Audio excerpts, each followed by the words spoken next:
2 da manhã. O telefone tocou com aquele som que arranca qualquer um do sono mais profundo.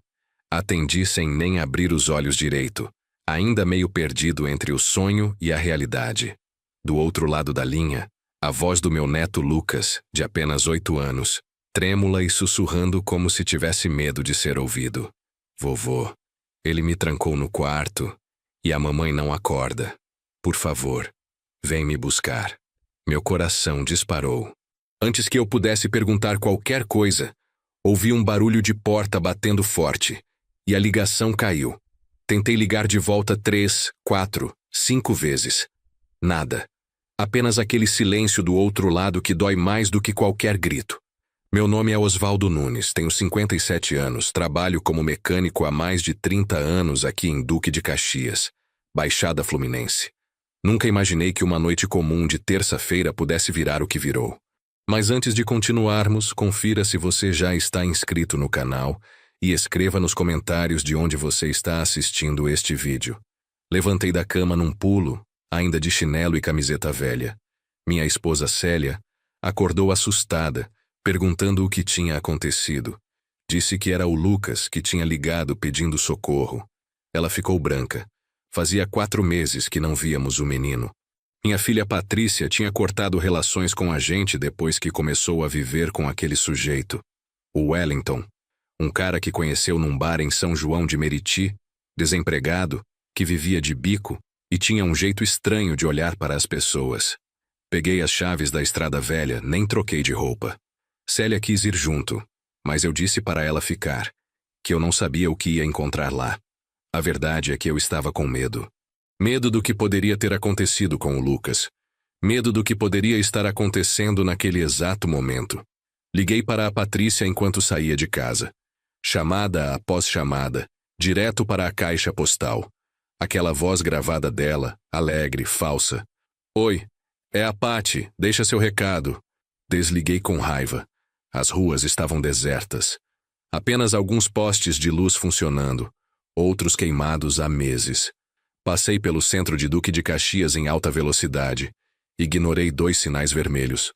Não tinha ninguém na rua mesmo. Minha cabeça estava em 1000 lugares ao mesmo tempo.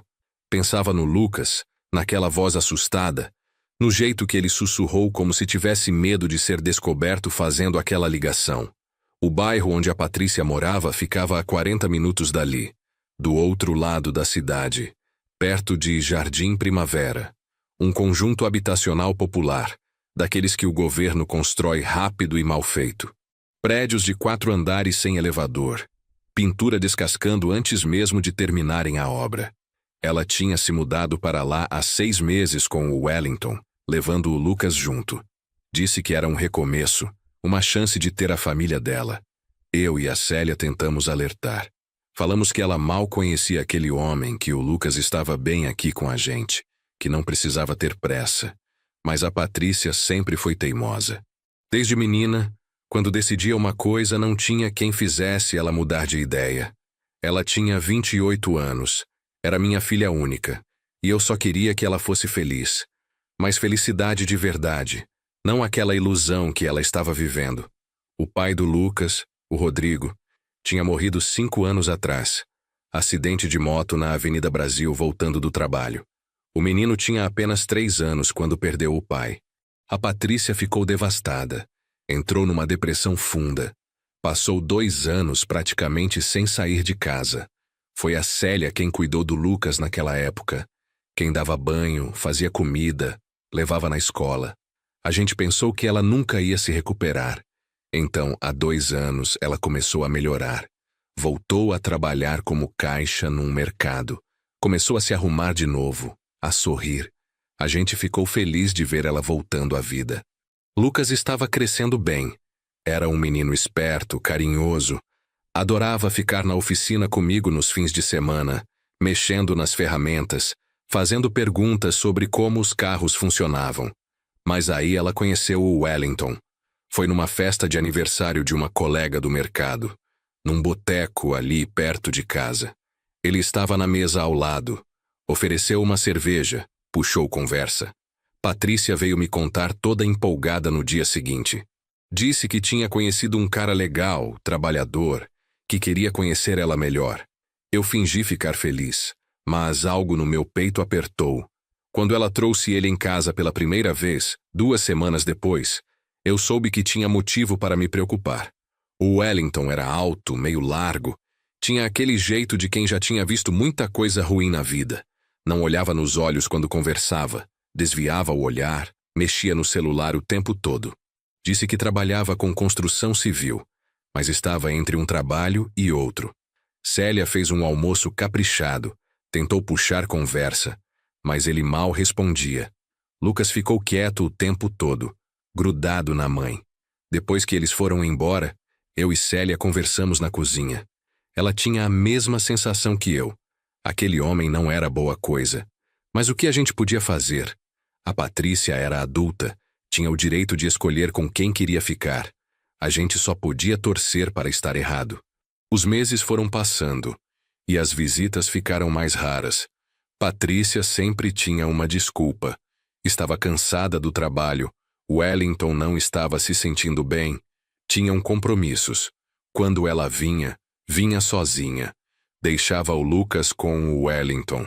Dizia que ele estava cuidando do menino, que estavam criando intimidade. Eu perguntava se estava tudo bem, se o Lucas estava comendo direito, se estava indo para a escola. Ela garantia que sim, que estava tudo ótimo.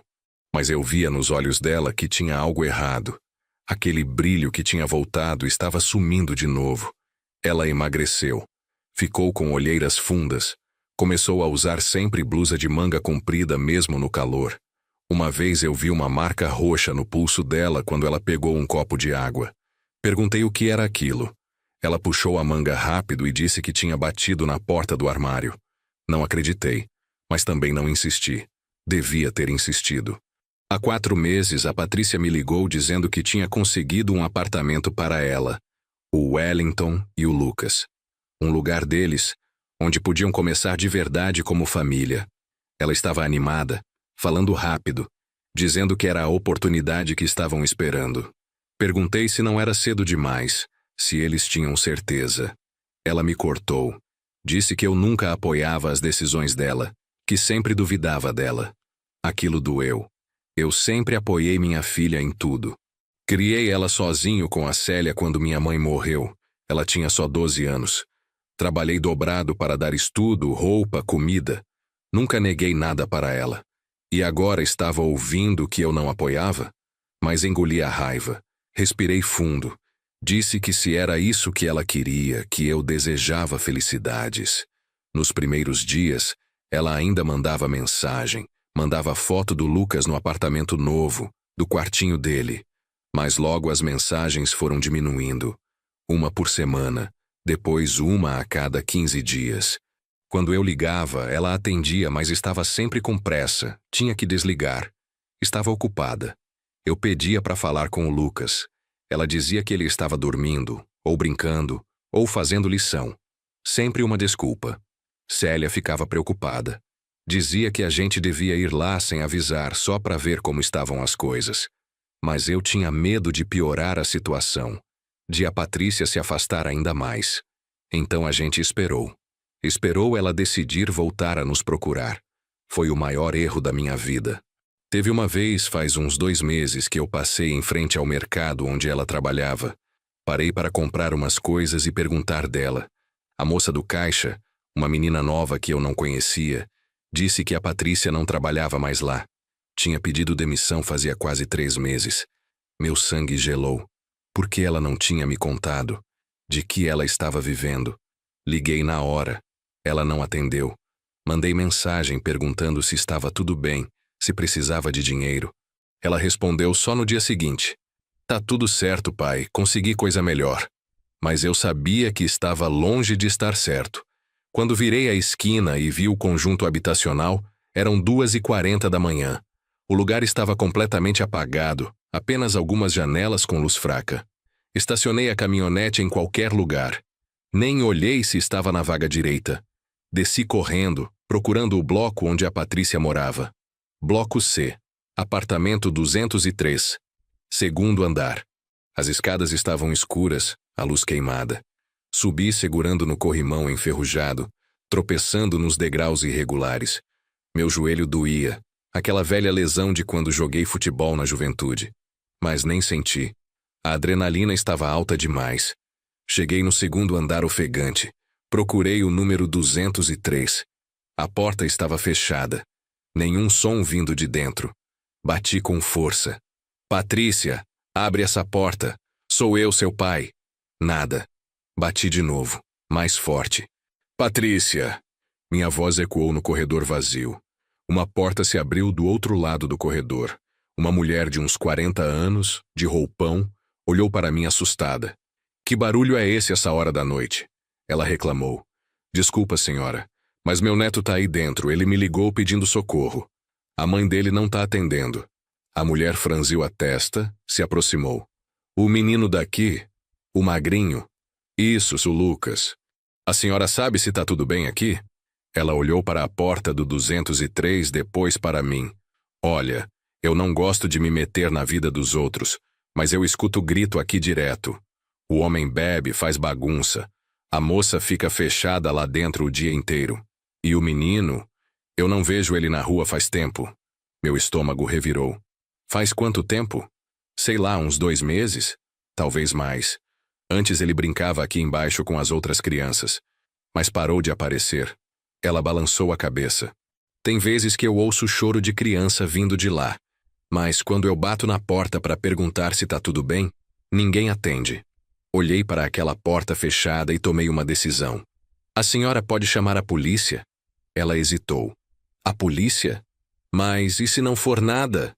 Eu não quero problema com os vizinhos.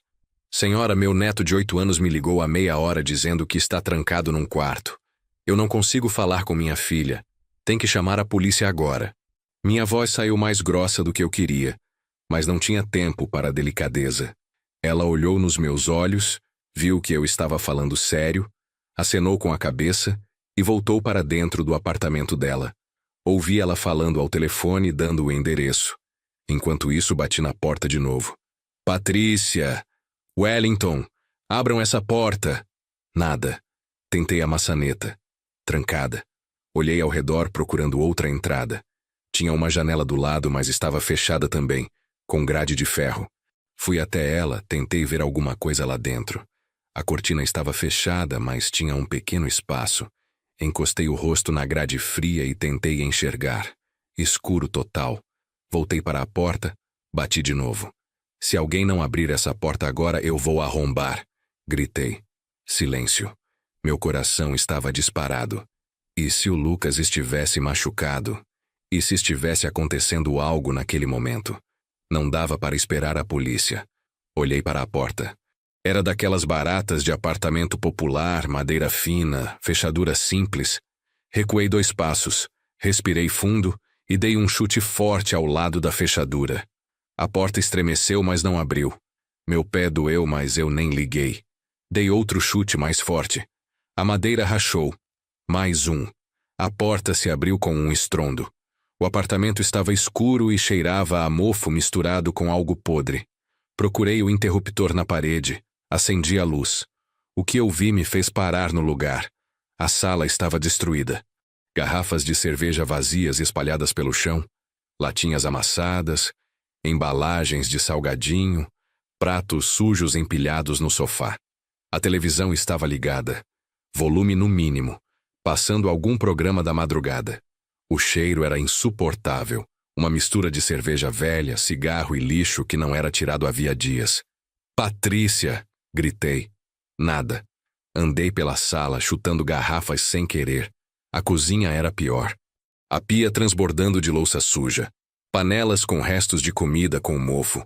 Moscas voando ao redor. O lixo estava aberto, cheio até a boca. Na mesa, mais garrafas, um cinzeiro cheio de bitucas. Fui até o corredor. 3 portas. A primeira, entreaberta, era o banheiro. Nem quis olhar lá dentro. A segunda porta fechada. Tentei abrir, mas estava trancada por fora. Tinha um trinco simples, daqueles que se coloca em porta de despensa. Meu sangue ferveu. Lucas! Chamei, batendo na porta. Vovô, você veio! A voz dele do outro lado me partiu o coração. Rapidamente abri o trinco e empurrei a porta. O quarto era minúsculo. Mal cabia uma cama de solteiro e um guarda-roupa velho. A janela tinha um pano pregado na parede fazendo vez de cortina. E lá, sentado na cama, estava o Lucas. Meu Deus, ele estava tão magro que parecia outra criança. As bochechas fundas, olheiras roxas, o cabelo comprido e sujo. Vestia uma camiseta velha, enorme nele, e uma bermuda rasgada. Quando me viu, seus olhos encheram de lágrimas e ele correu para mim. Peguei ele no colo e senti como estava leve. Podia sentir as costelas dele através da camiseta fina. Ele agarrou meu pescoço e começou a chorar. Aquele choro baixinho de quem tinha medo de fazer barulho. Calma, meu filho, calma. O vovô está aqui agora. Você está seguro. Olhei ao redor do quarto enquanto segurava ele. Não tinha brinquedos, não tinha livros, não tinha nada. Apenas a cama com um lençol sujo e um cobertor fino. No chão, algumas embalagens de bolacha vazias. Cadê a sua mãe, Lucas? Perguntei baixinho. Ele apontou para a terceira porta do corredor, tremendo. Lá, ela não acorda. Coloquei ele de volta na cama. Fica aqui um minutinho, tá? Vovô já volta. Fui até a última porta, abri devagar. Era o quarto principal, maior que o do Lucas, mas igualmente bagunçado. Roupas no chão, mais garrafas, um espelho quebrado na parede. E na cama, Patrícia. Ela estava deitada de lado, de costas para a porta, usando uma camisola velha. Não se mexeu quando entrei. Patrícia. Nada.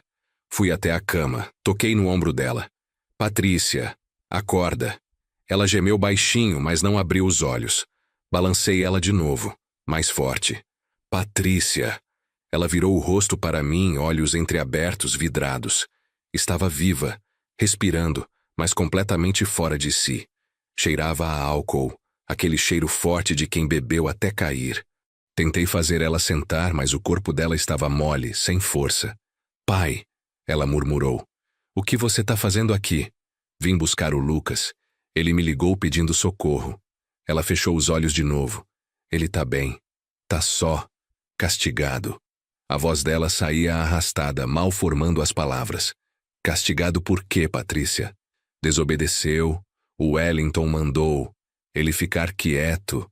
Senti a raiva subindo. Onde está esse desgraçado? Ela não respondeu. Já tinha apagado de novo. Tentei acordar ela mais uma vez, mas era inútil. Estava num estado que nem sei se era só bebida. Podia ter tomado remédio, ou algo pior. Ouvi sirene lá fora. A polícia tinha chegado. Voltei correndo para o quarto do Lucas. Ele estava exatamente onde eu tinha deixado, sentado na cama, abraçando os joelhos. Vem cá, meu filho. Vamos sair daqui. Peguei Lucas no colo de novo e fui até a porta da frente. 2 policiais militares estavam subindo as escadas, a vizinha apontando para o apartamento. Quando me viram com o menino no colo, na porta arrombada, eles apressaram o passo. O senhor que chamou? Perguntou o primeiro, um homem de uns 30 e poucos anos, alto, com cara de cansado. Não, foi a vizinha. Mas eu sou o avô desse menino. Ele me ligou de madrugada dizendo que estava trancado, vim buscar. O policial olhou para o Lucas, depois para dentro do apartamento. Fez uma cara de nojo com o cheiro. Tem mais alguém aí dentro? Minha filha, a mãe dele. Ela tá desmaiada no quarto. Bêbada. O namorado dela não sei onde está. O segundo policial, mais novo, entrou no apartamento com a mão na arma. Olhou ao redor. Foi até os quartos. Voltou balançando a cabeça. Tem uma mulher desacordada lá, cheiro forte de bebida. Vou chamar o SAMU. Ele pegou o rádio e começou a falar. O primeiro policial me fez sentar no sofá da sala depois de tirar as garrafas de lá. Lucas não soltava meu pescoço. Quando foi a última vez que você viu seu neto? Faz 4 meses. E a sua filha?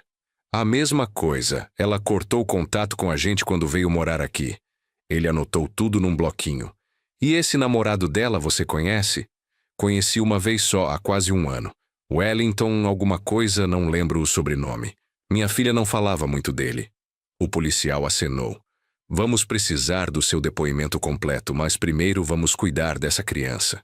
Ele se abaixou na frente do Lucas, falou com voz gentil. Oi, campeão. Meu nome é Sargento Alves. Você pode me contar o que aconteceu aqui? Lucas olhou para mim, pedi com os olhos para ele responder. Ele respirou fundo. O Wellington. Ele bebe todo dia. Quando bebe, fica bravo. Grita com a mamãe, quebra as coisas. E com você? Perguntou o sargento. O que ele faz com você? Lucas baixou os olhos. Ele disse que eu sou um peso, que como demais, que não serve para nada. Ele me manda ficar no quarto, tranca a porta por fora. Às vezes eu fico lá o dia inteiro. Minha garganta apertou. O sargento continuou paciente. E comida, você come todo dia? Às vezes, quando a mamãe lembra, ela traz um prato. Mas às vezes ela esquece. Ou está dormindo. E hoje você comeu alguma coisa? Lucas balançou a cabeça. Ontem também não. Anteontem ela trouxe bolacha. O sargento olhou para mim com uma expressão que dizia tudo. Esse menino estava sendo negligenciado, maltratado, passando fome. E a escola? Você está indo para a escola? Não. Faz muito tempo que eu não vou. O Wellington disse que escola é perda de tempo. Que eu não aprendo nada mesmo. Céu. Minha filha tinha deixado esse homem decidir que o próprio filho dela não ia estudar. O sargento fez mais algumas perguntas sobre quando começou tudo isso, se o Wellington batia nele, se a mãe dele sabia de tudo. Lucas respondeu tudo com aquela voz baixinha, quebrando meu coração a cada palavra. Quando terminou, o sargento levantou e foi falar com o colega que tinha voltado do quarto. Eles conversaram baixo, olhando para nós de vez em quando. Então o sargento voltou. Senhor Osvaldo, o SAMU está a caminho para levar sua filha para o hospital. Ela está em estado grave de intoxicação alcoólica, possivelmente misturada com medicamentos. Quanto ao menino, vamos ter que chamar o conselho tutelar. Ele vai ficar comigo. Eu disse firme. Eu sou o avô, tenho condições de cuidar dele. Entendo, mas não é tão simples assim. A guarda ainda é da mãe. Precisamos seguir o protocolo. Protocolo? Minha voz saiu mais alta do que eu queria. Esse menino está desnutrido, foi mantido trancado num quarto, passou fome. E vocês querem protocolo? O sargento levantou a mão, tentando me acalmar. Eu entendo sua revolta, senhor. Eu seria igual se fosse meu neto. Mas a lei é clara. Vamos registrar tudo, fazer o boletim de ocorrência, chamar a conselheira tutelar de plantão. Se tudo estiver certo, o menino pode ficar provisoriamente com o senhor até resolver a situação. Respirei fundo, tentando controlar a raiva. Não adiantava brigar com quem estava tentando ajudar. Tá bom, faz o que tem que fazer. Mas esse menino não volta para esse lugar. Não vai voltar. Pode ficar tranquilo. O SAMU chegou uns 15 minutos depois. 2 paramédicos entraram com uma maca. Foram direto para o quarto da Patrícia. Quando eles a colocaram na maca e passaram pela sala, eu olhei para ela. Minha filha, que eu criei com tanto amor, estava ali desacordada, magra, destruída. O que tinha acontecido com ela? Como ela tinha chegado naquele ponto? Um dos paramédicos parou do meu lado. O senhor é família? Sou o pai dela. Ela vai para o Hospital Municipal de São João de Meriti. Está em estado grave, mas vai sobreviver. Provavelmente vai precisar ficar internada alguns dias. Ele olhou para o Lucas no meu colo. Esse é o filho dela? Meu neto. O paramédico fez uma cara triste, balançou a cabeça e foi embora. Levaram a Patrícia para a ambulância. Eu fiquei ali segurando o Lucas, sem saber bem o que sentir. Raiva, tristeza, decepção, tudo junto. A conselheira tutelar chegou por volta das 4 da manhã.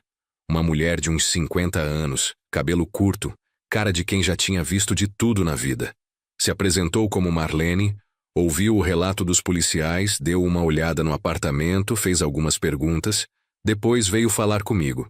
Senhor Osvaldo, pelo que os policiais me informaram, a situação aqui é de negligência grave. O menino vai precisar de atendimento médico, avaliação psicológica, tudo. Eu posso liberar ele para ficar provisoriamente com o senhor enquanto resolvemos a situação legal, mas vai ter que assinar uns termos. Assino o que for preciso. Só quero tirar meu neto desse inferno. Ela pegou uma pasta que tinha trazido, tirou uns papéis, explicou cada um.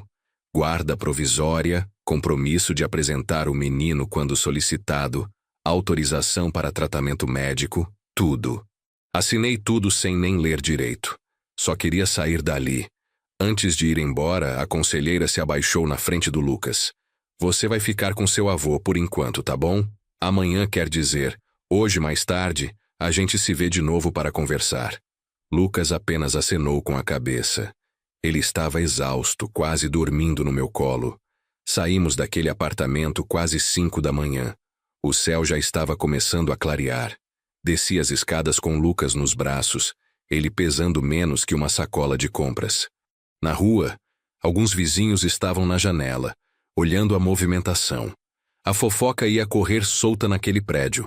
Coloquei Lucas no banco de trás da caminhonete, ajeitei ele com o cinto. Ele deitou e fechou os olhos imediatamente. Dirigi devagar, tomando cuidado com cada buraco na rua. Não queria acordar ele. Liguei para a Célia. Ela atendeu no primeiro toque. Osvaldo, onde você está? Tá tudo bem? Estou voltando, achei o Lucas. Ele está comigo. Ouvi ela soluçar do outro lado. Graças a Deus. E a Patrícia? Está no hospital, foi de ambulância. Depois eu te conto tudo. Prepara o quarto de hóspedes para o Lucas. Ele vai ficar com a gente. Quando cheguei em casa, Célia estava na porta, de roupão, os olhos vermelhos. Ela abriu a porta de trás da caminhonete e viu o Lucas dormindo.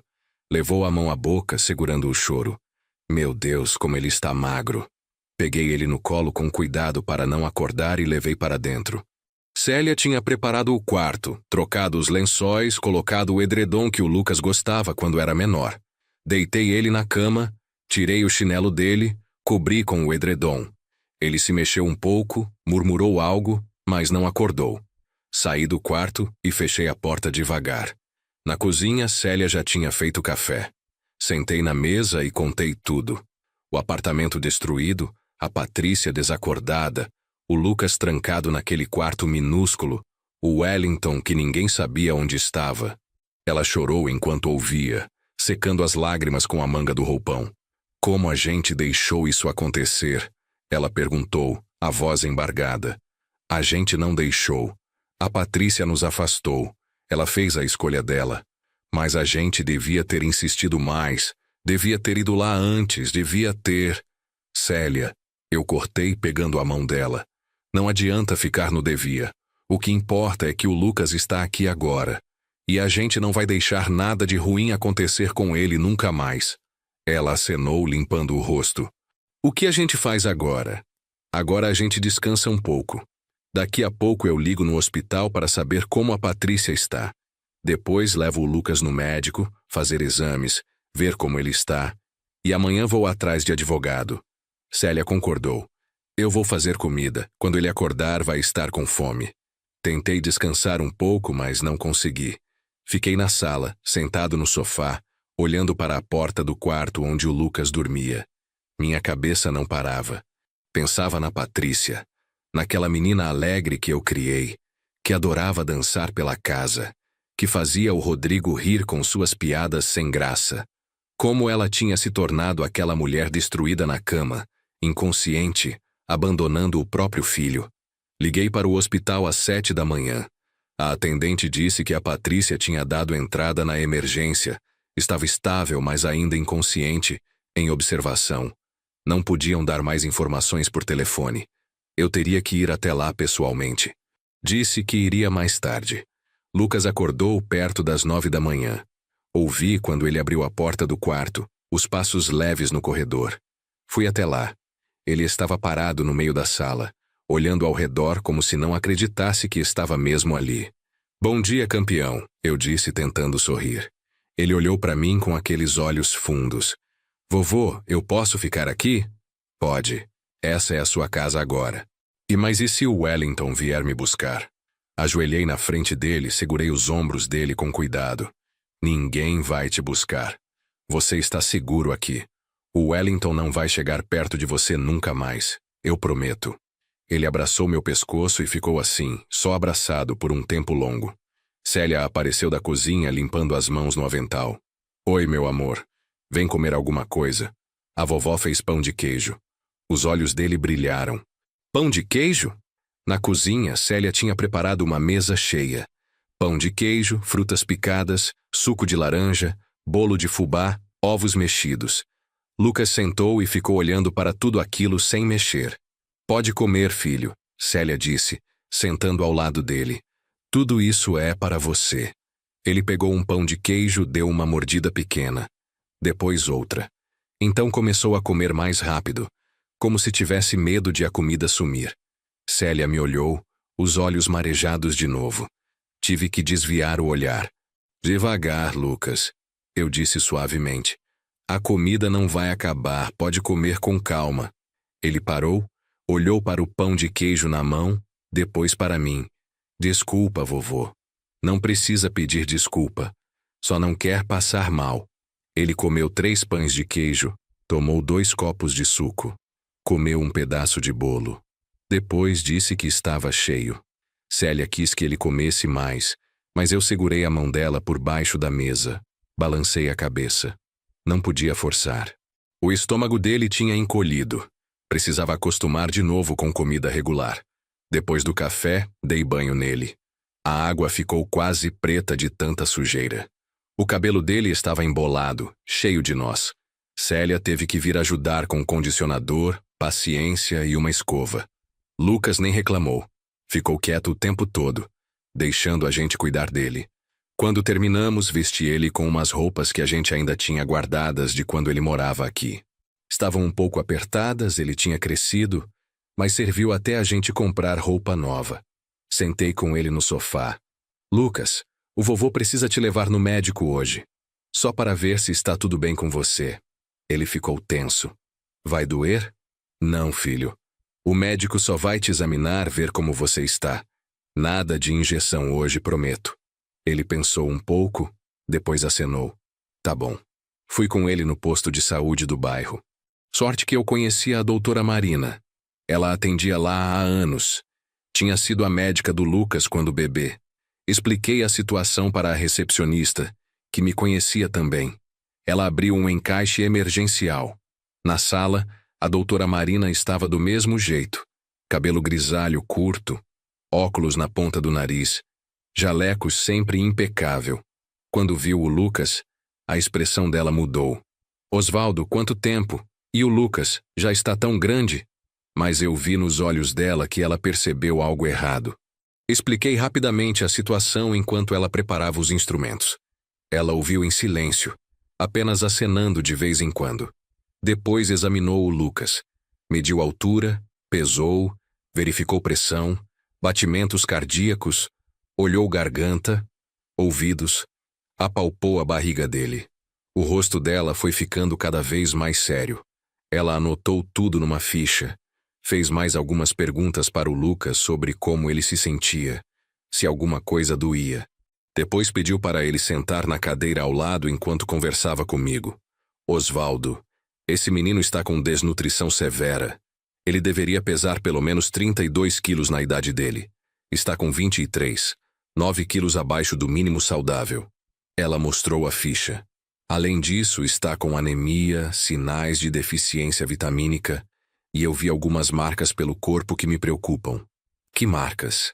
Hematomas antigos, alguns já sarados, e marcas no pulso e tornozelos que parecem de amarras. Meu estômago revirou. Amarras. Sim, alguém estava amarrando esse menino. Olhei para o Lucas sentado ali, balançando as perninhas magras, alheio à conversa. Que tipo de monstro fazia isso com uma criança? A doutora continuou. Vou fazer um relatório médico completo.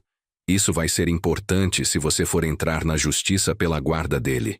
Vou pedir alguns exames de sangue também, para ver como estão os níveis de vitaminas e minerais. E vou encaminhar ele para um psicólogo. Ele vai ficar bem? Perguntei, a voz saindo rouca.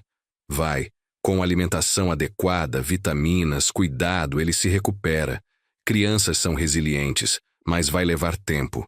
E o acompanhamento psicológico é fundamental. Ele passou por trauma severo. Saímos do posto com um monte de papéis, pedidos de exame, receitas de vitaminas. Lucas segurava minha mão enquanto andávamos até a caminhonete. Vovô, a doutora falou que eu tô doente? Não, filho. Você só está precisando comer melhor, ficar mais forte. Logo, logo você vai estar correndo por aí, igual aos outros meninos. Passamos na farmácia, comprei as vitaminas. Passamos numa loja de roupas, comprei calças, camisetas, cuecas, meias, tênis novos. Lucas ficou encantado com um tênis vermelho com luzes que piscavam quando andava. Célia ia reclamar que era muito caro, mas eu não ligava. Comprei também. Quando voltamos para casa já era meio-dia. Célia tinha feito almoço, arroz, feijão, bife, salada, batata frita. Lucas comeu um prato pequeno, devagar dessa vez. Depois perguntou se podia ver televisão. Célia ligou uns desenhos para ele e viemos para a cozinha conversar. Liguei no hospital de novo. Ela disse baixinho. A Patrícia acordou, está conversando, mas ainda muito confusa. Os médicos disseram que ela pode ter alta amanhã ou depois. E aí? Aí ela vai vir para onde, Osvaldo? Ela não pode voltar para aquele apartamento. Suspirei, passando a mão no rosto cansado. Não sei, Célia. Não sei se ela pode ficar aqui. Não com o Lucas. Não depois do que ela fez. Ela é nossa filha. E ele é nosso neto. Um neto que ela deixou passar fome, ficar trancado num quarto, ser maltratado por aquele desgraçado. Como eu vou explicar para o Lucas que a mãe dele está aqui? Célia ficou quieta, mexendo na xícara de café. Ela estava doente, Osvaldo. Aquilo era depressão, vício, sei lá. Ela precisa de ajuda. Eu sei. Mas primeiro eu preciso cuidar do Lucas. Ele é prioridade agora. O telefone tocou. Era um número desconhecido. Atendi. Alô? Senhor Osvaldo? Aqui é a conselheira Marlene, do Conselho Tutelar. Como está o menino? Está bem. Levei ele no médico hoje. Está desnutrido, mas vai se recuperar. Ótimo. Senhor, eu preciso marcar uma visita aí na sua casa amanhã. É procedimento padrão para avaliar as condições de moradia. E também vou precisar que o senhor compareça no fórum na sexta-feira para formalizar a guarda provisória. Pode vir quando quiser. E eu estarei lá na sexta. Depois que desliguei, contei para Célia. Ela ficou nervosa. Visita? A casa precisa estar impecável. Vou limpar tudo, arrumar o quarto do Lucas melhor, comprar roupa de cama nova. Célia, a casa já está limpa. Você mantém essa casa impecável desde sempre. Fica tranquila. O resto do dia passou devagar. Lucas assistiu televisão. Depois quis ver os carros na oficina. Levei ele lá, mostrei as ferramentas. Deixei ele ajudar a apertar uns parafusos num carro que eu estava arrumando. Ele sorriu quando conseguiu encaixar uma peça. Foi a primeira vez que eu vi ele sorrir de verdade desde que cheguei naquele apartamento. Na hora de dormir, Lucas ficou com medo. Vovô, vocês vão trancar minha porta? Não, filho. Sua porta fica sempre aberta. Você pode sair quando quiser, ir ao banheiro, tomar água, o que precisar. Ninguém te tranca aqui. E se eu tiver pesadelo? Aí você me chama que eu venho aqui ficar com você. Ele pensou um pouco. Posso dormir com a luz acesa? Pode. Deixei a luz do abajur acesa, a porta do quarto escancarada. Ele deitou abraçando o travesseiro. Vovô? Diga, filho. Obrigado por vir me buscar. Minha garganta apertou. Sempre, Lucas. Sempre que você precisar, eu vou estar aqui. Aquela noite, eu também não consegui dormir direito. Ficava levantando de meia em meia hora para ver se ele estava bem. Às 3 da manhã, ouvi um grito. Corri para o quarto. Lucas estava sentado na cama, suando, os olhos arregalados. Ele estava aqui. O Wellington estava aqui querendo me levar. Sentei na cama, abracei ele. Foi só um sonho, meu filho. Só um pesadelo. O Wellington não está aqui. Está só eu, você e a vovó. Ele tremeu nos meus braços. Fiquei ali com ele até ele se acalmar e dormir de novo. Depois voltei para o meu quarto. Célia estava acordada. Vai ser assim por um tempo, ela disse. Eu sei. A gente vai conseguir, Osvaldo. A gente já criou a Patrícia. A gente cria ele de novo. Não é criar de novo, Célia. É consertar o que foi quebrado. E eu não sei se a gente vai conseguir consertar tudo. Na manhã seguinte, Lucas acordou mais calmo. Tomou café, comeu melhor que no dia anterior. Célia tinha feito tapioca com queijo, que ele adorava quando era pequeno. Comeu 2 inteiras. Depois fomos comprar material escolar. Eu tinha decidido que ele ia voltar para a escola o quanto antes. Precisava de rotina, de normalidade. A conselheira Marlene chegou às 10 da manhã, pontualmente. Ela não veio sozinha. Trouxe uma assistente social, uma moça jovem chamada Bruna. As 2 entraram e foram direto examinar tudo. Olharam os quartos, os banheiros, a cozinha, a geladeira. Perguntaram sobre rotina, alimentação, escola. Conversaram com o Lucas sozinhas no quarto dele por uns 20 minutos. Quando saíram, a Marlene estava sorrindo. Senhor Osvaldo, está tudo muito bem aqui. A casa é adequada, limpa, segura. O menino está visivelmente melhor do que ontem. Já está se alimentando, está confortável. Vou fazer meu relatório positivo. E aguarda. Na sexta, no fórum, o juiz vai analisar tudo. Com o relatório médico, o nosso relatório, o boletim de ocorrência da polícia, eu acredito que a guarda provisória será concedida sem problemas. Depois, em uns 3 meses, tem a audiência para decidir a guarda definitiva. E a mãe dele? Ela pode tentar tirar ele de mim? A Marlene ficou séria. Pode tentar. Mas, francamente, com as evidências que temos, ela não tem chances. A não ser que ela demonstre mudança significativa, tratamento, recuperação completa, o juiz não vai arriscar devolver a criança. Depois que elas foram embora, respirei aliviado. Pelo menos essa parte estava encaminhada. Agora precisava de um advogado bom para garantir que tudo fosse feito direito. Liguei para o Ademir, um amigo que trabalhava num escritório de advocacia no centro. Expliquei a situação. Ele me indicou uma advogada especializada em direito de família, a doutora Sônia Ribeiro. Liguei para ela, marquei para o dia seguinte. Ela cobrava caro, mas o Ademir tinha dito que ela era a melhor. Eu tinha um dinheiro guardado de anos de trabalho. Se precisasse gastar tudo para manter o Lucas comigo, eu gastava. O hospital ligou no final da tarde. A Patrícia tinha recebido alta. Ela estava pedindo para vir para casa. Para qual casa? Eu perguntei. Ela mora com o senhor, não? A enfermeira perguntou. Não. Ela tem apartamento próprio. Ah, bom. Então ela vai precisar de alguém para buscá-la. Ela não está em condições de ir sozinha. Desliguei e fiquei olhando para o telefone. Célia me olhava da cozinha. Era do hospital? Era. A Patrícia teve alta. Está pedindo para vir para cá. E você vai buscar? Fiquei em silêncio. Parte de mim queria deixar ela se virar. Ela tinha feito isso com o próprio filho. Por que eu devia ajudar? Mas outra parte, a parte de pai, não conseguia simplesmente abandonar minha filha. Vou buscar, eu disse finalmente. Mas ela não fica aqui, vou levar ela para o apartamento dela. Osvaldo, aquele lugar está destruído. Problema dela.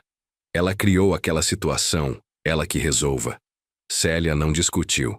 Sabia que eu estava magoado demais para pensar com clareza. Fui buscar a Patrícia sozinho. Não quis levar o Lucas, e Célia ficou com ele. O hospital era longe. Peguei trânsito, demorei quase 1 hora para chegar. Quando entrei no quarto, ela estava sentada na cama, vestida com a mesma roupa suja de 2 dias atrás. Tinha perdido ainda mais peso. O rosto estava amarelado, os olhos fundos. Pai, ela disse quando me viu, a voz fraca. Não respondi. Apenas peguei a sacolinha com os pertences dela e falei. Vamos. Ela levantou devagar, segurando na parede. Estava fraca, mal conseguia andar. Tive que segurar o braço dela para descer até a recepção. No carro, ficamos em silêncio por um tempo. Ela olhava pela janela, eu dirigia com as mãos apertadas no volante. Quando saímos do hospital, ela finalmente falou. Como está o Lucas? Está melhor do que quando eu achei ele, mas ainda está muito abaixo do peso. O médico disse que ele está com desnutrição severa. Ela começou a chorar baixinho. Eu não queria que fosse assim. Mas foi. Você deixou aquele homem trancar seu filho num quarto. Deixou ele passar fome. Deixou ele ser maltratado. Eu estava doente, pai. Eu não conseguia. Não me venha com essa, Patrícia. Minha voz saiu mais alta do que eu queria. Você é mãe. Mãe não fica doente demais para proteger o próprio filho. Você não entende. Não, você que não entende. Encostei o carro no acostamento, parei, virei para ela. Aquele menino me ligou às 2 da manhã, chorando, com fome, trancado num quarto, apavorado. Você sabe o que é ouvir isso do seu neto? Você sabe o que é chegar naquele apartamento e ver o estado que ele estava? Ela estava soluçando agora, o rosto nas mãos. Eu sinto muito, pai. Eu sinto muito. Sentir não muda nada. Não devolve os meses que ele sofreu. Não apaga o trauma. Voltei a dirigir. Você vai fazer tratamento. Vai se internar se for preciso. Vai largar a bebida, vai se tratar. E quando, se um dia você estiver realmente bem, a gente conversa sobre o Lucas. Eu quero ver meu filho. Não agora. Agora você precisa cuidar de você. O Lucas está comigo e com a Célia. Está seguro, está sendo alimentado, está começando a se recuperar e vai continuar com a gente. Quando chegamos no conjunto habitacional, estava tudo como eu tinha deixado. A porta arrombada tinha sido tapada com tábuas por alguém, provavelmente a administração do prédio. Arranchei as tábuas. Entramos. O cheiro estava pior. 3 dias de lixo acumulado no calor. Patrícia olhou ao redor e começou a chorar de novo. Eu não posso ficar aqui. Olha isso, pai. Eu não consigo. Então você liga para seus amigos, pede ajuda. Vai para onde você quiser. Mas não é na minha casa. Não com o Lucas lá. Eu sou sua filha. E ele é seu filho. Um filho que você abandonou. Então agora você escolhe. Ou você se recupera de verdade, prova que mudou, ou você perde ele de vez. A escolha é sua. Coloquei a sacolinha dela no sofá sujo. Tem um cartão aqui de um centro de recuperação. A conselheira do conselho tutelar deixou. Liga pra lá, se interna, faz o tratamento. Ela pegou o cartão com a mão tremendo. E o Wellington? Sumiu. A polícia está procurando ele. Quando acharem, vai responder por tudo que fez. Ele não é mau, ele bebia e ficava diferente. Patrícia, ele trancava uma criança de 8 anos num quarto. Deixava ele passar fome. Isso não é ficar diferente. Isso é ser mau. Fui embora e deixei ela lá. Foi uma das coisas mais difíceis que já fiz na vida, deixar minha filha naquele lugar destruído. Mas eu não tinha escolha. Se eu cedesse agora, se eu deixasse ela vir para casa, como o Lucas ia reagir? Como ele ia se sentir seguro? No caminho de volta, liguei para o número do cartão que eu tinha guardado uma cópia. Era um centro de recuperação conveniado com o SUS, gratuito. Expliquei a situação, perguntei como funcionava. Eles disseram que ela precisava ligar pessoalmente, fazer uma entrevista, mas que tinham vaga. O tratamento era de 90 dias, internação completa. Sexta-feira chegou rápido. Acordei cedo, coloquei a roupa social que só usava em casamento e enterro. Célia ficou com o Lucas. Não tinha necessidade dele ir ao fórum. A doutora Sônia tinha dito que eu fosse sozinho para essa primeira audiência. O fórum era um prédio velho no centro, corredores cheios de gente, salas apertadas. Encontrei a doutora Sônia na entrada. Ela era uma mulher de uns 40 e poucos anos, cabelo preso, terno azul marinho, pasta de couro na mão. Tinha um jeito sério, objetivo, que passava confiança. Senhor Osvaldo, trouxe todos os documentos que pedi? Trouxe. Entreguei uma pasta com tudo. Relatório médico do Lucas, fotos do apartamento que os policiais tinham tirado, meu contra-cheque, comprovante de residência, certidões, tudo. Ela revisou rapidamente. Perfeito.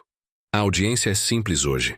O juiz vai analisar os documentos, provavelmente vai querer fazer algumas perguntas e deve deferir a guarda provisória. A mãe foi intimada também, mas pelo que você me contou, duvido que apareça. Entramos na sala de audiência. Era pequena, uma mesa grande no centro, a bandeira do Brasil na parede, o brasão da justiça. O juiz era um homem de uns 60 anos, cabelo todo branco, óculos de grau, cara de quem não tinha paciência para a enrolação. Senhor Osvaldo Nunes? Ele perguntou quando entrei. Sim, senhor. Sente-se. Cadê a genitora da criança? Não sei, Excelência. A doutora Sônia respondeu. Foi devidamente intimada, mas não compareceu.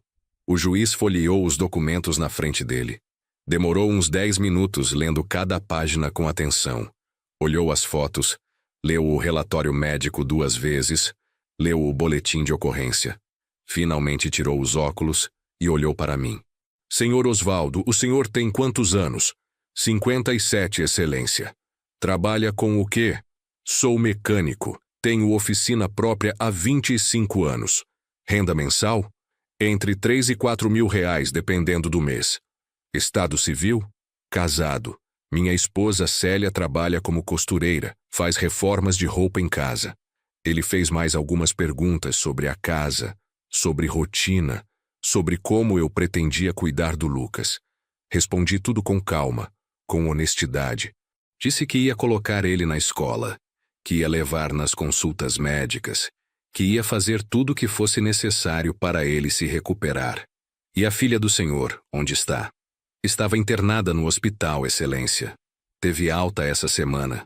Eu a incentivei a procurar um centro de recuperação, mas até agora ela não procurou. O senhor acha que ela tem condições de cuidar do menino? Respirei fundo. No momento não, Excelência. Ela está com um problema sério de alcoolismo. Precisa se tratar primeiro. O juiz acenou, colocou os óculos de volta, assinou uns papéis. Defiro a guarda provisória do menor Lucas Henrique de Oliveira para o avô materno Osvaldo Nunes, pelo período de 6 meses, renovável conforme necessário. Determino acompanhamento mensal pelo Conselho Tutelar, tratamento médico e psicológico para a criança, e suspendo o direito de visitas da genitora até que apresente comprovação de tratamento e recuperação. Bateu o martelo. Próximo caso. Saí dali com as pernas bambas. Tinha conseguido. Lucas estava oficialmente sob minha guarda. Do lado de fora do fórum, a doutora Sônia me entregou uma cópia da decisão. Guarde isso com cuidado. Qualquer problema, qualquer tentativa de alguém tirar o menino de você, essa decisão te protege. E se a Patrícia aparecer? Ela não pode. A visitação está suspensa. Se ela aparecer, você chama a polícia. Simples assim. E quanto tempo isso dura? 6 meses. Depois tem uma audiência de revisão, onde o juiz decide se mantém, modifica ou revoga a guarda. Mas, pelo que vi hoje, e com os documentos que temos, é quase certo que o juiz vai te dar a guarda definitiva. Voltei para casa mais leve. Quando entrei, Lucas estava na sala brincando com uns carrinhos velhos que a Célia tinha achado no armário. Ele olhou para mim meio apreensivo. E aí, vovô? E aí que agora é oficial. Você vai morar aqui com a gente. Ele largou os carrinhos, correu e me abraçou. Célia estava na cozinha, enxugando as mãos no pano de prato, sorrindo com os olhos cheios de lágrima. Naquele fim de semana, fizemos matrícula do Lucas na escola municipal perto de casa. A diretora, Dona Elza, foi muito compreensiva quando expliquei a situação. Disse que ia colocar ele numa turma boa, com uma professora paciente, que ia ficar de olho. Segunda-feira, levei ele para o primeiro dia. Ele estava nervoso, segurando minha mão com força. E se os meninos não gostarem de mim? Vão gostar. Você é um menino legal, esperto, inteligente. Só precisa dar uma chance para eles te conhecerem. Na porta da sala, a professora, Dona Cláudia, uma senhora simpática de uns 50 anos, se abaixou na altura dele. Você deve ser o Lucas. A diretora me contou de você. Quer ver onde você vai sentar? Ele olhou para mim. Eu acenei. Vai lá, campeão. Daqui a pouco eu volto para te buscar. Voltei para casa com o coração apertado. E se os outros meninos zoassem dele? E se ele se sentisse perdido na matéria? E se ele tivesse um ataque de pânico e não tivesse ninguém conhecido por perto? Célia teve que me acalmar. Osvaldo, relaxa. A escola sabe da situação. Eles vão cuidar bem dele. Fui buscar ele 12:00. Quando ele saiu, estava com um papel na mão e um sorriso tímido no rosto. E aí? Como foi? Foi bom. Fiz um amigo. O nome dele é Gabriel. Ele me emprestou lápis de cor. Mostrou o papel. Era um desenho de uma casa. Um sol, 2 pessoas. Quem são essas pessoas? Você e a vovó Célia. Meu peito apertou de um jeito bom. No caminho de casa, ele contou sobre a aula, sobre a professora que era legal, sobre o lanche que tinha na escola. Estava animado, falando rápido do jeito que criança tem que ser. Mas nem tudo era fácil. À noite, os pesadelos continuavam. Pelo menos 3 vezes por semana ele acordava gritando, suando, chamando por mim. Eu ia, acendia a luz, ficava com ele até se acalmar. Às vezes ele conseguia voltar a dormir, às vezes não. Nessas noites, eu ficava lá até amanhecer, sentado na cadeira ao lado da cama dele. A psicóloga, a doutora Fernanda, que o conselho tinha indicado, explicou que era normal. Ele passou por trauma severo. O cérebro dele está processando. Os pesadelos vão diminuir com o tempo, conforme ele for se sentindo mais seguro. Quanto tempo? Impossível dizer. Cada criança reage diferente. Pode ser meses, pode ser anos. O importante é manter a rotina, a segurança, o carinho. 1 mês se passou. Lucas estava se adaptando bem à escola. Ganhou 3 quilos, as bochechas começaram a ficar menos fundas. Ainda tinha olheiras, ainda acordava com pesadelos, mas estava melhorando. Ria mais, brincava, fazia perguntas, voltava a ser criança. A Patrícia ligou numa quinta-feira à tarde. Fazia quase 6 semanas desde que eu tinha deixado ela no apartamento. Eu estava na oficina embaixo de um Gol quando o telefone tocou. Quase não atendi, mas algo me fez pegar. Pai. A voz dela estava diferente. Mais clara, mais firme. Patrícia, eu estou no centro de recuperação. Me internei há 4 semanas. Levantei debaixo do carro, limpando as mãos no pano. Como você está? Melhor, bem melhor. O tratamento é puxado, mas eu tô fazendo. Tô fazendo tudo o que eles mandam. Ficamos em silêncio por um momento. Pai, eu sei que não tenho direito de pedir nada, mas... Você pode me contar como está o Lucas? Por favor. Eu só preciso saber se ele está bem. Suspirei. Ele está bem. Ganhou peso, está indo para a escola, está fazendo terapia. Ainda tem pesadelos, mas está melhorando. Ouvi ela soluçar do outro lado. Graças a Deus. Graças a Deus. Ela respirou fundo, tentando se controlar. Você pode dizer para ele que eu mandei um beijo? Que eu sinto muito por tudo? Que eu vou melhorar e... Patrícia, eu cortei. Eu não vou falar nada disso para ele agora. Ele está se recuperando, não vou mexer nisso. Eu entendo.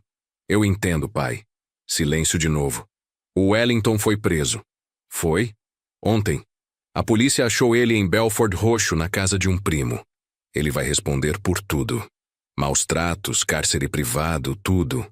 Bom, espero que apodreça na cadeia. Eu também. Eu fui uma idiota, pai. Uma idiota cega. Eu deixei aquele homem destruir tudo. Meu filho, minha vida, minha família. E agora eu tô aqui tentando juntar os pedaços. Sua voz quebrou. Eu não sei se você vai conseguir me perdoar um dia. Eu não sei se o Lucas vai. Mas eu vou tentar ser melhor. Eu juro que vou tentar. Depois que desliguei, fiquei parado na oficina olhando para o telefone. Parte de mim queria acreditar que ela ia conseguir, que minha filha ia voltar a ser quem ela era antes de tudo desmoronar. Mas outra parte tinha medo. Medo de acreditar e me decepcionar de novo. Medo dela decepcionar o Lucas de novo. Não contei para ele sobre a ligação. Não ainda. Ele estava bem, focado na escola, nos amigos novos, na rotina. Não precisava de mais confusão na cabeça. Quando a Patrícia estivesse realmente recuperada, provasse que tinha mudado, aí sim a gente conversaria. Os dias foram passando numa rotina que fazia bem para todos. Lucas acordava às 6h30, tomava café com a gente e ia para a escola. Eu buscava ele ao meio-dia, a gente almoçava juntos. À tarde ele fazia lição, assistia televisão, brincava no quintal. Às vezes vinha o Gabriel, o amiguinho dele, e os dois ficavam inventando brincadeiras. Célia estava no paraíso. Sempre quis mais filhos. Mas depois da Patrícia, os médicos disseram que ela não podia ter mais. Então ela despejava todo aquele amor materno no Lucas.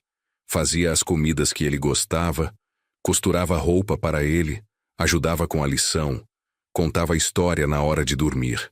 Eu ensinava o que podia. Nos fins de semana, ele ia para a oficina comigo. Aprendia sobre carros, sobre ferramentas, sobre como consertar as coisas. Tinha jeito para mecânica, mãos firmes, atenção aos detalhes. Você vai ser mecânico quando crescer? Eu perguntei uma vez. Ele pensou sério. Não sei, talvez, ou astronauta. Ainda não decidi. Ria com aquilo. Astronauta. Por que não? Ele podia ser o que quisesse. O mundo estava aberto para ele agora. A doutora Fernanda atendia numa clínica pequena perto do centro. Sala aconchegante, parede pintada de azul claro, brinquedos no canto, uma mesa baixa com papel e lápis de cor. Lucas ficou travado na porta quando chegamos para a primeira consulta. Eu não quero, ele sussurrou. Você precisa, filho. É importante. A doutora só quer conversar com você, ajudar você a ficar melhor. Mas eu já tô melhor. Eu sei. Mas os pesadelos, a tristeza que você sente às vezes, essas coisas a doutora pode ajudar. A doutora Fernanda apareceu na porta.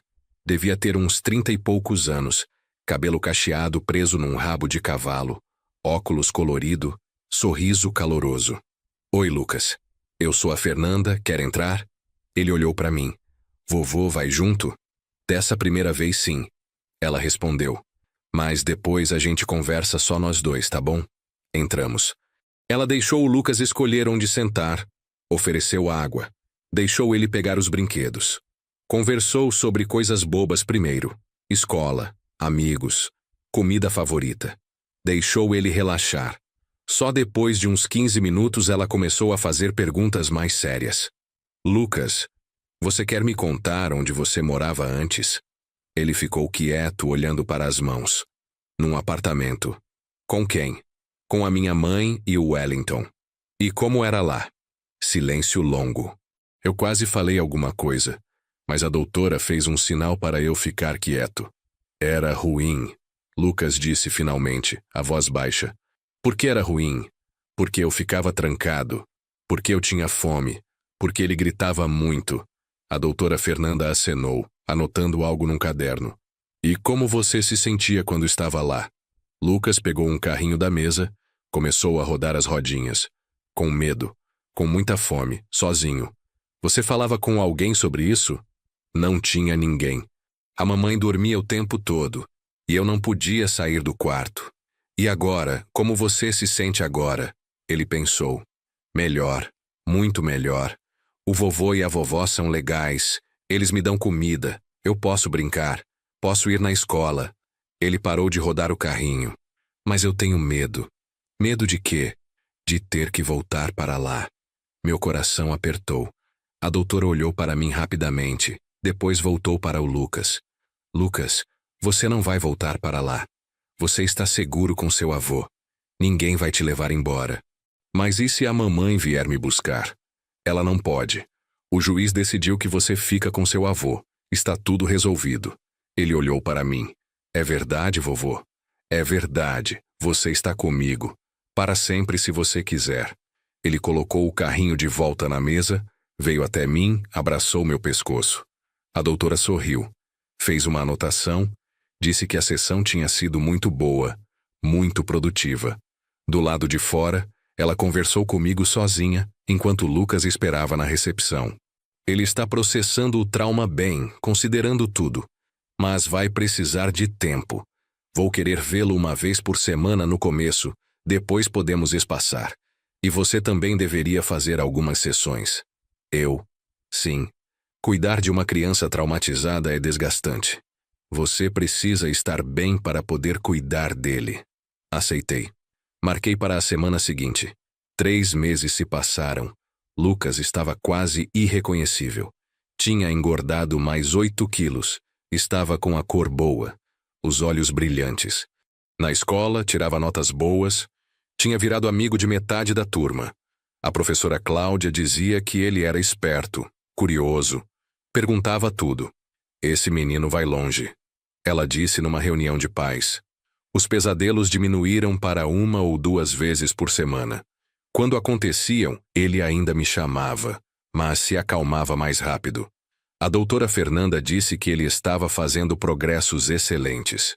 Crianças são resilientes quando têm amor e segurança. Ela repetia. A oficina estava indo bem.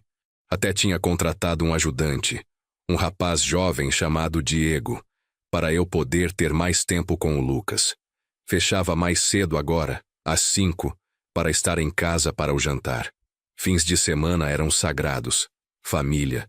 A Patrícia ligava uma vez por semana, sempre no mesmo horário, sempre do centro de recuperação. As conversas eram curtas. Ela perguntava do Lucas. Eu contava o básico. Desligávamos. Ela estava completando o tratamento. Faltavam 2 semanas para sair. E depois eu perguntei numa dessas ligações. Vou para uma casa de apoio. Morar com outras mulheres em recuperação. Vou procurar trabalho. Recomeçar. E o Lucas? Eu sei que não posso vê-lo ainda. Eu sei que preciso provar que mudei. Mas um dia eu quero poder olhar nos olhos dele e pedir desculpa de verdade. E quem sabe ele me perdoe.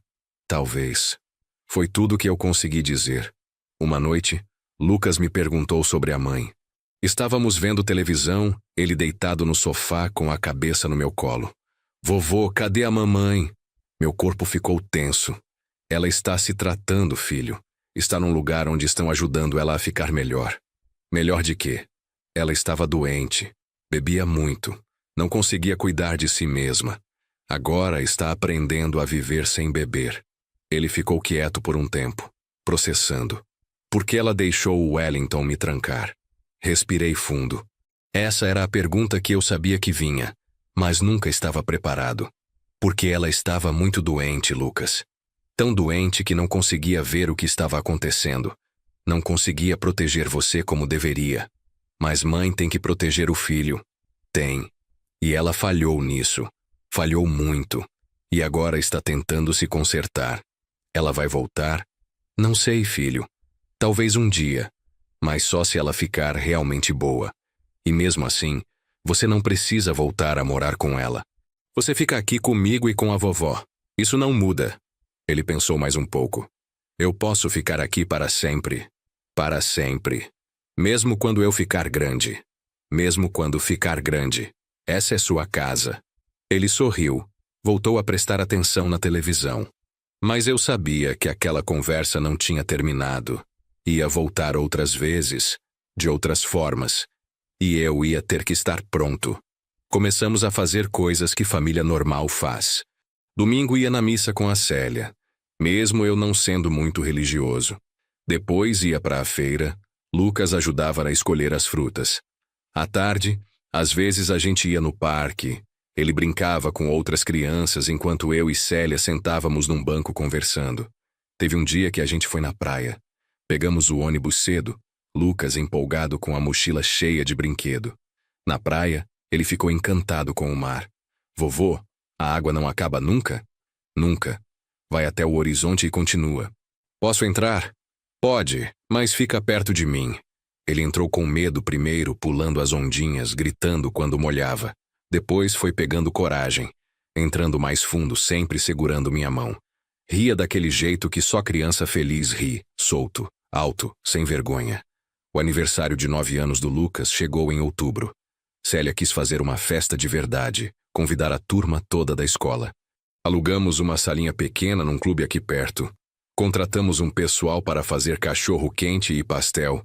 Compramos refrigerante, bolo, decoração. Lucas estava nervoso. E se ninguém vier? Vão vir. Você tem um monte de amigos. Mas e se não gostarem da festa? Vão gostar. A vovó organizou tudo direitinho. No dia vieram 15 crianças. A sala ficou um caos de criança correndo, gritando, brincando.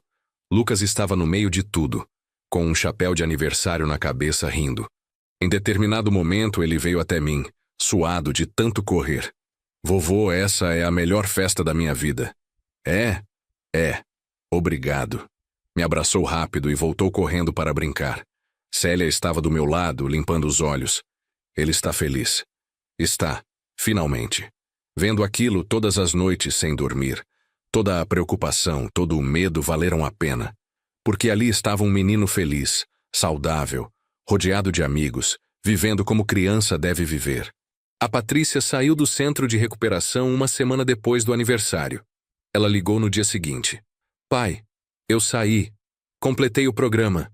E agora? Agora eu tô na casa de apoio. Arrumei trabalho numa lavanderia. Vou continuar indo nas reuniões do AA. Vou me manter limpa. Fico feliz por você. Pai, eu sei que ainda é cedo, mas será que um dia eu posso ver o Lucas? Mesmo que seja de longe, só ver como ele está? Pensei. Não queria machucar ela, mas também não podia arriscar o bem-estar do Lucas. Vou pensar. Vou conversar com a psicóloga dele. Mas não prometo nada. Conversei com a doutora Fernanda na sessão seguinte. Contei sobre a Patrícia, o tratamento, o pedido dela. O que você acha? Perguntei. Ela pensou por um momento. Depende do Lucas. Se ele quiser ver a mãe, se estiver preparado, pode ser bom. Pode ajudar no processo de cura dele, no fechamento.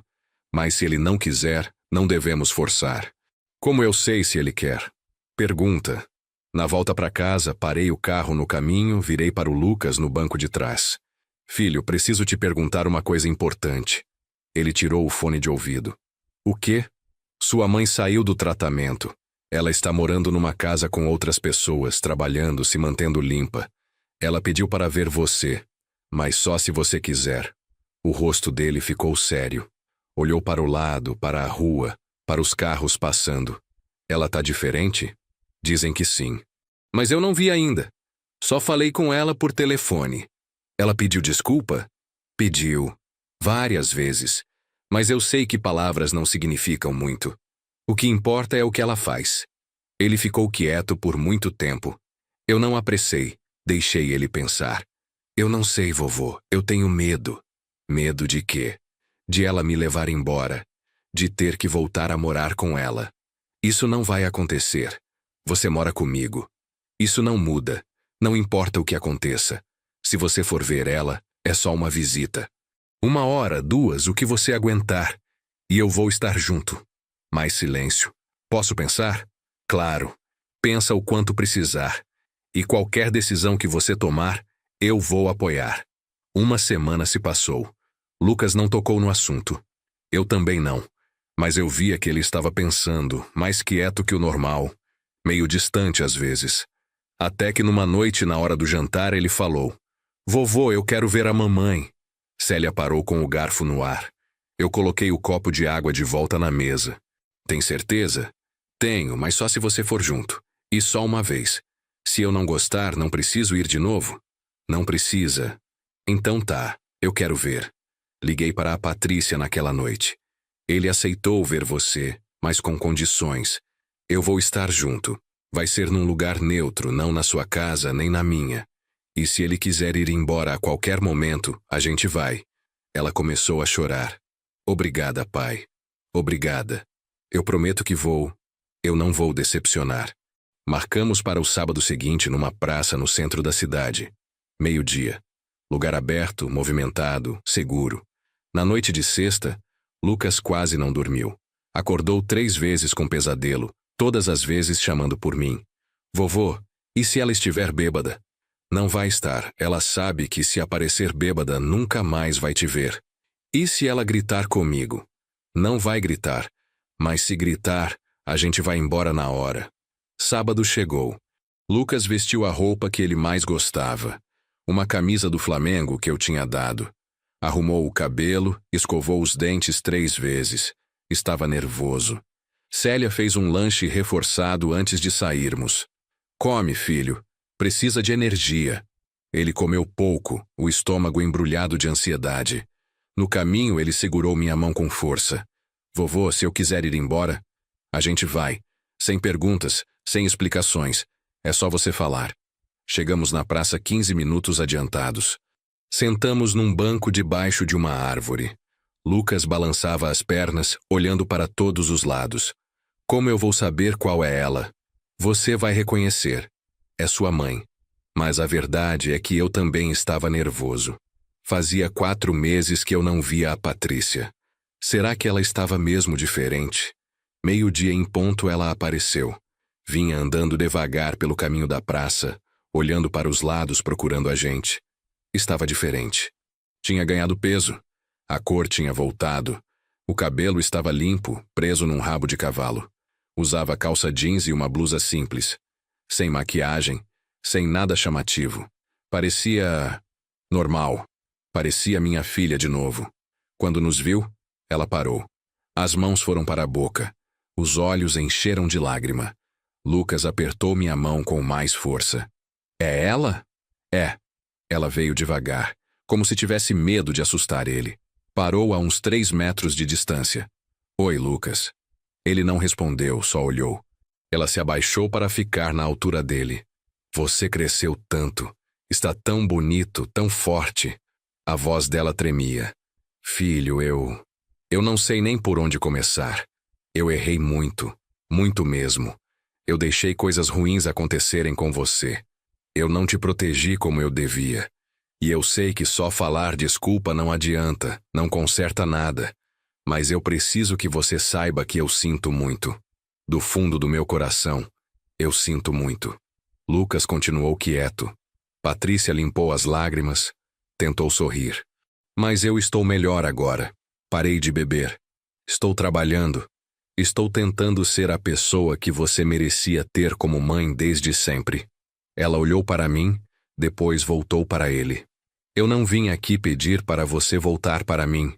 Eu sei que você está bem com o vovô. E eu fico feliz com isso. Eu só queria te ver. Te falar que eu te amo. Que eu sempre amei. Mesmo quando estava tudo errado. Lucas olhou para mim. Fiz um gesto encorajando. Se ele tinha algo para falar, era a hora. Ele respirou fundo. Por que você deixou ele me trancar? A pergunta saiu baixinha, mas firme. Patrícia fechou os olhos, mais lágrimas escorrendo. Porque eu estava perdida, filho.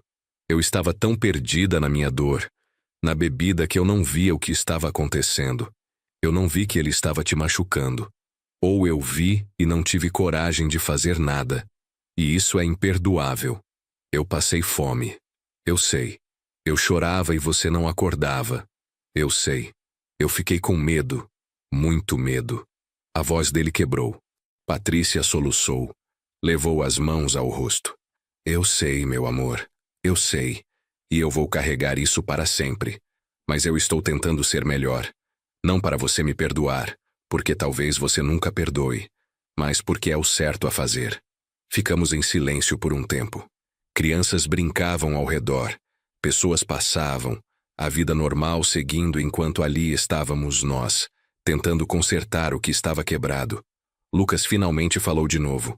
Você vai beber de novo? Não. Eu prometo que não. Como eu sei? Você não sabe. Você só vai poder acreditar se eu provar, e isso vai levar tempo. Ele pensou. Depois, para minha surpresa, levantou e deu 2 passos na direção dela. Patrícia ficou paralisada, sem saber o que fazer. Lucas parou na frente dela. Eu não sei se eu te perdoo, mas eu não quero ficar com raiva para sempre. Ela abriu os braços devagar. Ele olhou para mim de novo. Acenei. Ele abraçou a mãe rapidamente, um abraço rápido, e voltou correndo para o meu lado. Patrícia ficou ali, de joelhos no chão, chorando. Levantei e ajudei ela a se levantar. Obrigada, ela sussurrou. Obrigada por trazer ele. Não foi por você. Foi por ele. Ele precisava disso. Eu sei. Mas ainda assim, obrigada. Olhou para o Lucas. Posso ver você de novo? Um dia? Não precisa ser logo. Quando você quiser. Lucas pensou. Talvez. Mas só se o vovô deixar. Só se ele deixar. Ela concordou. Ficamos mais uns 15 minutos na praça. Patrícia perguntou sobre escola, sobre amigos, sobre o que ele gostava de fazer agora. Lucas respondeu tímido no começo, mas foi se soltando. Contou do Gabriel, da professora, da festa de aniversário. Ela ouvia tudo com atenção, sorrindo, fazendo perguntas. Quando fomos embora, ela ficou acenando até a gente sumir de vista. No carro, Lucas ficou quieto. Como você está se sentindo? Perguntei. Não sei. É estranho. Ela parece diferente, mas é a mesma pessoa. É complicado mesmo. Mas você foi muito corajoso hoje. Você acha que ela vai ficar boa mesmo? Eu espero que sim, filho. Eu realmente espero. Nos meses seguintes, as visitas continuaram. Uma vez por mês na mesma praça, sempre comigo junto. Patrícia se manteve firme. Não teve recaída. Continuou trabalhando, frequentando as reuniões. Nas visitas, ela trazia pequenos presentes para o Lucas, nada exagerado. Um livro, um carrinho, coisas simples. Conversavam, às vezes riam, devagar construindo algo novo. Mas Lucas continuava morando comigo. Aquilo nunca mudou, nunca foi questionado. Ele tinha seu quarto, sua rotina, sua vida. A Patrícia era uma visita mensal, não uma presença constante. E assim estava bom. A audiência de revisão de guarda aconteceu 6 meses depois da primeira. Dessa vez Patrícia compareceu. Ela estava com um advogado, um homem da Defensoria Pública. Quando entramos na sala, ela olhou para mim e acenou levemente. Eu retribuí. Não éramos inimigos. Só estávamos cada um tentando fazer o melhor para o Lucas. O juiz, o mesmo de antes, revisou todos os relatórios. O do Conselho Tutelar, que dizia que Lucas estava em excelente situação. O da psicóloga, que confirmava progresso significativo. O da escola, com notas boas e presença regular. E o relatório da assistente social que acompanhava a Patrícia, confirmando que ela se mantinha sóbria há 7 meses. Senhora Patrícia, o juiz disse, vejo que a senhora completou o tratamento, está empregada, mantém-se sóbria. Isso é louvável. Obrigada, Excelência. Mas o senhor está pedindo o que exatamente? Reversão da guarda? O advogado dela levantou. Não, Excelência. Apenas regularização de visitas. No momento, as visitas acontecem informalmente. Gostaríamos de formalizar, estabelecer um calendário. O juiz olhou para mim. Senhor Osvaldo, minha advogada respondeu. Não nos opomos à visitação regular, desde que supervisionada inicialmente e gradualmente ampliada conforme o acompanhamento psicológico do menor indicar. O juiz acenou. Me parece razoável. Defiro visitação quinzenal aos sábados em local neutro, com a presença do avô ou pessoa por ele designada. Após 3 meses reavaliaremos para possível ampliação. A guarda permanece com o avô. Bateu o martelo. Patrícia suspirou aliviada. Não era o que ela queria, mas era um começo. Saímos do fórum juntos. Lá fora, ela virou para mim. Pai, eu sei que eu não mereço, mas obrigada. Obrigada por não me afastar completamente dele. Não fiz por você. Fiz pelo Lucas. Ele precisa saber que a mãe dele está tentando. 1 ano se passou desde aquela ligação às 2 da manhã. Lucas agora tinha 10 anos. Pesava 42 quilos. Estava na altura certa para a idade. Os pesadelos praticamente tinham sumido. Aconteciam talvez uma vez por mês. Na escola, estava entre os melhores alunos da turma. Tinha um monte de amigos, jogava futebol no time da escola, vivia cheio de planos e sonhos. As visitas com a Patrícia tinham evoluído. Agora ela vinha buscar ele em casa, passavam a tarde juntos, ela trazia ele de volta no fim do dia. Eu ainda ficava de olho, ligava para checar, mas ela se mantinha firme. Quase 12 meses sóbria, emprego fixo como gerente da lavanderia, apartamento pequeno, mas limpo, onde ela morava sozinha. Ela nunca pediu para o Lucas voltar a morar com ela. Acho que sabia que aquele barco tinha passado. Mas construíam algo novo. Um relacionamento de visitas, de tardes juntos, de conversa gradual. Não era o que era antes. Nunca seria. Mas era algo. Numa manhã de domingo, eu e Lucas estávamos na oficina. Ele estava me ajudando a trocar o óleo de um carro. As mãos dele, antes tão magras que parecia que os ossos iam furar a pele, agora eram fortes, firmes, segurando as ferramentas com jeito. Vovô, ele disse concentrado no trabalho. O que, campeão? Eu queria te agradecer. Parei o que estava fazendo. Agradecer por quê? Por ter vindo me buscar naquela noite, por não ter desistido de mim, por me deixar morar aqui. Ele olhou para mim, aqueles olhos que já tinham visto tanta coisa ruim, mas que agora brilhavam. Você me salvou.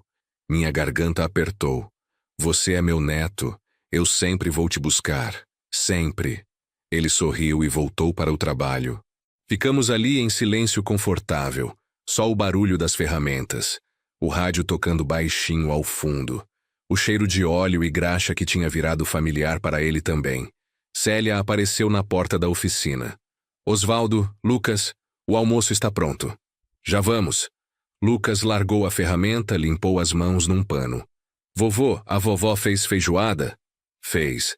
Aquela que você adora. Eba! Ele saiu correndo para dentro. Fiquei ali mais um minuto, olhando para onde ele tinha estado, para aquele menino que tinha chegado tão quebrado, e agora corria, sorria, sonhava. Dentro de casa, a mesa estava posta.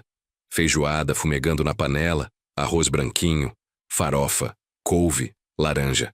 Lucas já estava sentado, olhando tudo com aquele olhar de quem ainda se maravilhava com comida na mesa, mesmo depois de um ano. Acho que isso nunca ia sair dele completamente, aquela memória da fome. Mas agora era só memória, não realidade. Sentamos os três, demos as mãos. Célia fez a oração de agradecimento como sempre fazia. Agradeceu pela comida, pela saúde, pela família. Quando terminou, Lucas apertou minha mão antes de soltar. Amém, ele disse. E começamos a comer. Depois do almoço, Lucas foi brincar no quintal. Eu e Célia ficamos na cozinha lavando louça. Você viu como ele está? Ela disse sorrindo. Parece outra criança. É outra criança. É a criança que ele sempre devia ter sido. Você fez uma coisa boa, Osvaldo. A gente fez. A gente fez o que tinha que fazer. O que qualquer família faria. Mas eu sabia que não era bem assim. Muita gente teria virado as costas, deixado os serviços sociais resolverem, se recusado a assumir a responsabilidade de criar uma criança de novo aos 57 anos. Mas quando eu ouvi aquela voz no telefone, aquele pedido desesperado de socorro, não teve escolha. Era meu neto. Era família. 3 anos se passaram desde aquela noite. Lucas agora tinha 12 anos. Estava no 7º ano. Alto para a idade, forte, saudável. Os pesadelos tinham desaparecido completamente. A psicóloga tinha dado alta há 6 meses, dizendo que ele tinha superado o trauma de forma admirável. A relação com a Patrícia tinha se estabilizado num ponto bom. Ela continuava sóbria, quase 4 anos agora, algo raro e digno de celebração. Tinha sido promovida na lavanderia, virado gerente geral. Morava num apartamento melhor. Tinha uma vida estruturada. Via o Lucas 2 vezes por semana, às vezes mais. Eles conversavam sobre coisas normais, escola, futebol, música. Ela tinha virado uma presença constante, mas não invasiva na vida dele. Nunca houve conversa sobre ele voltar a morar com ela. Aquilo estava resolvido. Lucas morava comigo e com a Célia, aquela era a casa dele. Mas ele tinha uma mãe presente. Uma mãe que tinha errado feio, mas que tinha lutado para se recuperar. E isso era importante também. O Wellington tinha sido condenado a 5 anos de prisão por maus tratos, cárcere privado e negligência. Estava cumprindo pena numa penitenciária no interior. Patrícia tinha pedido divórcio antes mesmo do julgamento. Ela nunca mais falou dele. Era como se aquele período da vida dela tivesse sido apagado. Numa tarde de sábado, eu estava na varanda da frente quando vi Lucas descendo da bicicleta nova que tinha ganhado no aniversário. Ele tinha ido até a casa do Gabriel. Voltava suado, feliz. E aí, campeão, como foi? Bom demais, a gente jogou videogame, depois futebol na rua. Aí a mãe do Gabriel fez suco e a gente ficou conversando. Ele jogou a mochila no chão, sentou do meu lado. Ficamos ali olhando a rua, as pessoas passando, o movimento normal de um fim de tarde de sábado. Vovô, ele disse depois de um tempo. Hoje na casa do Gabriel, a mãe dele perguntou se eu tinha muita saudade dos meus pais. Ela não sabe da história toda. Acho que pensa que eles morreram ou algo assim. E o que você respondeu? Ele pensou. Eu disse que meu pai morreu quando eu era pequeno. Não lembro muito dele. E que minha mãe está viva. Eu vejo ela sempre. Mas que eu moro com você e com a vovó porque vocês são meus pais de verdade. Meu peito apertou. E ela perguntou mais alguma coisa? Perguntou se eu era feliz. Eu disse que sim, muito feliz. Olhei para ele, para aquele menino que tinha chegado pesando 23 quilos, coberto de hematomas, com medo de tudo. E agora, estava ali, forte, confiante, feliz. Você é feliz mesmo? Perguntei. Muito. Às vezes eu tenho medo de ser um sonho, sabe? De acordar e estar de volta naquele quarto escuro. Mas aí eu lembro que é real, que eu estou aqui, que vocês estão aqui, e fica tudo bem. Passei o braço pelos ombros dele. É real, e vai continuar sendo. Você faz parte dessa família, dessa casa, para sempre. Eu sei. Ele encostou a cabeça no meu ombro. Vovô? Diga. Quando eu crescer, eu quero ser igual a você. Quero ajudar as pessoas. Quero fazer diferença. Você já faz diferença. Só de estar aqui, de ter lutado para superar tudo que você passou, você já faz diferença. Ficamos assim mais um tempo, só sentados, assistindo o dia virar noite. Célia abriu a porta. Janta está pronta, vem. Lucas levantou, estendeu a mão para mim. Vamos, vovô. A vovó fez lasanha. Entramos juntos. A casa cheirava a comida caseira. Tinha luz quente nas janelas, risadas vindo da cozinha onde Célia estava terminando de arrumar a mesa. Era uma cena tão simples, tão normal, mas que tinha custado tanto para conseguir. Naquela noite, depois que Lucas foi dormir, eu e Célia ficamos na sala. Ela estava fazendo crochê, eu assistindo um jogo no mudo. Osvaldo, ela disse. Você já parou para pensar onde ele estaria se você não tivesse ido buscar naquela noite? Tinha pensado, muitas vezes, nos cenários ruins que podiam ter acontecido.